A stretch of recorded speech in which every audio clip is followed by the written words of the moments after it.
So I will say this first of all, I made a ton of mistakes and we lost hundreds of people, that decided to say, I'm not interested in the changes you're bringing and I'm out the door. Mhm. And what I learned from that was I focused way too much on the how and not enough on the why. Mhm. So when you're talking about change management, you really want to unify, you want to get united on why we're making the change, not what the change is.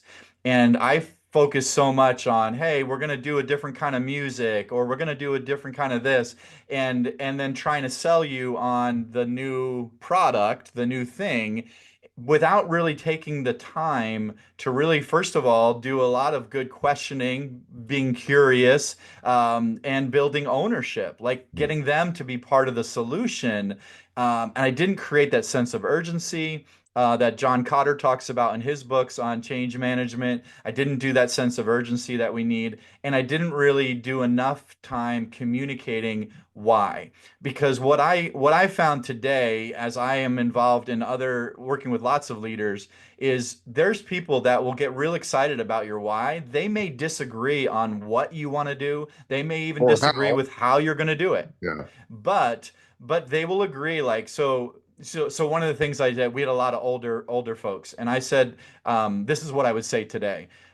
Hey, how cool would it be if your grandchild was standing next to you in church? Mhm. Because right now your grandkid has wants nothing to do with the church. They Right. want nothing to do with God. I said, how cool would it be you would be worshiping right next to your grandchild? I guarantee you, every one of those older folks would say, yeah, what do I need to do? Yeah. Well, we're going to need How to can make I some help? change. Yes, Yeah. exactly. Right.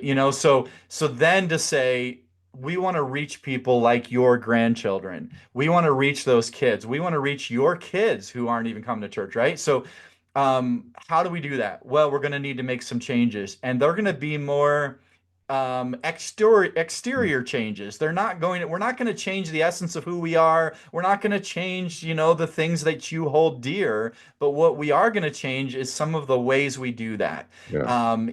But our why is what's going to drive us. Mhm.